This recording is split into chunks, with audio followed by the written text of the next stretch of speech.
two American rock icons. Both were praised for representing the working class. Both authors write anthems about the hardships faced by the people. Bob Seger, the heartland rock star with a gravel voice, used anthems of blue-collar tenacity and unrelenting traveling to build his empire. Small-town America was reflected in the songs of John Mellencamp, the rebellious poet from the Midwest. They stood side by side in the canon of American rock for decades. However, beneath the admiration for one another, a storm had been building. The two men had been the subject of underlying tensions, rivalry, and rumors of hostility for years. Mellencamp has now finally spoken forward.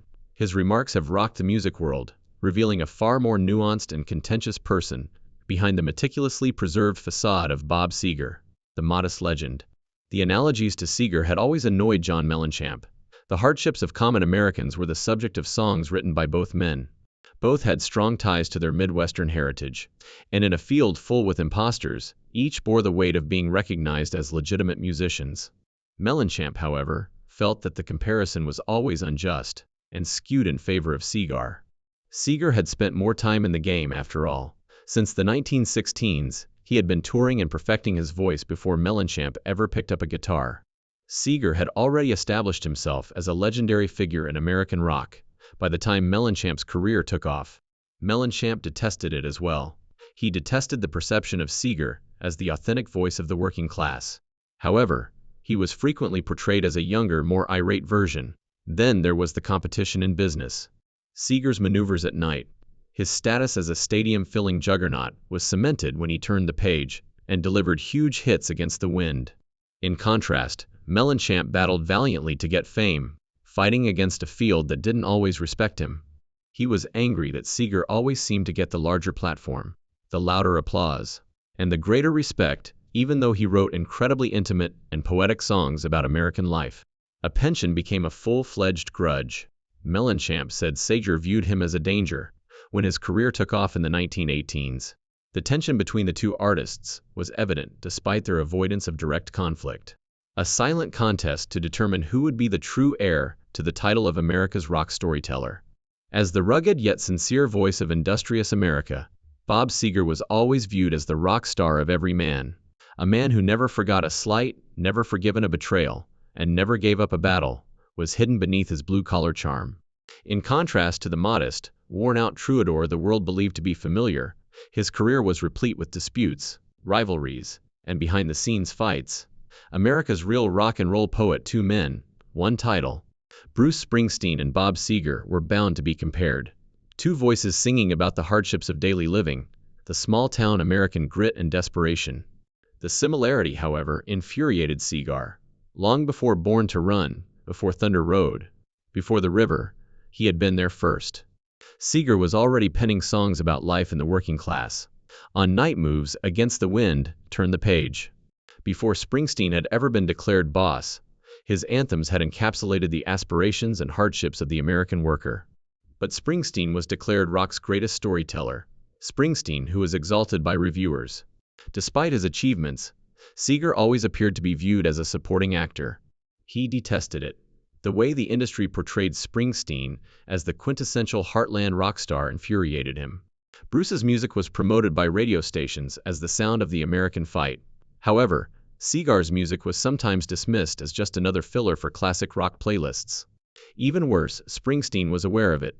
He didn't need to, but he had never publicly sacked Seger. For him, the industry had already done it.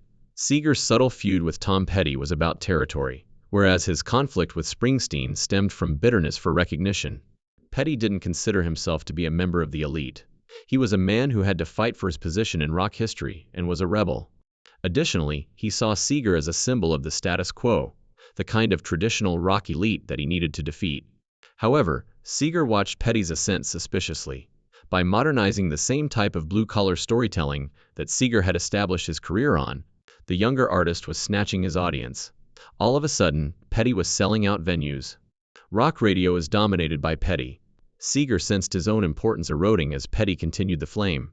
The competition was genuine, yet they maintained their good relations in public. According to insiders, there was always an underlying tension rather than overt animosity. A conflict between two different generations, each attempting to establish their own legacy. John Fogerty was the opponent Seger could never quite understand. If Springsteen was the rival he hated, and Petty was the enemy he dreaded. They were both heavyweights of Midwestern rock. Both had engaged in ruthless legal disputes around their music rights. Few could comprehend how the industry had burned both of them. But instead of connecting over their common hardships, they fought. Fogerty was an opinionated man. He had opposed the entire system that Seger had campaigned against, as well as record labels and corporate avarice. However, Fogerty had decided to rebel against the machine, whereas Seger had eventually managed to operate inside it. Their disagreements centered on philosophy as much as music. Seger, in Fogerty's opinion, had compromised too frequently and played the game too much.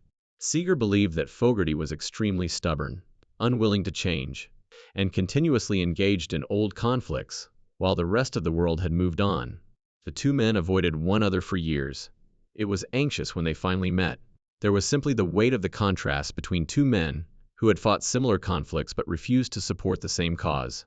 There was no sense of unity or common struggle. However, Seger's biggest conflict wasn't with another performer. It had to do with the sector itself. Seger had fought against businessmen, radio stations, and record labels who never really believed in him from the start. At a period when labels controlled every move an artist made, he fought Capitol Records tooth and claw in the early years of his career to have control over his songs. He has witnessed agreements collapse, assurances betrayal, CDs being shelved, and tours being ruined. He never forgot the betrayals, even as he rose to fame. For years, he harbored animosity toward the industry that had forced him to struggle for everything. Seger was never really content, even as he filled stadiums and amassed hit after hit. There was always a part of him that felt like he had to put in twice as much effort for half the credit. And that was the burden he ultimately bore.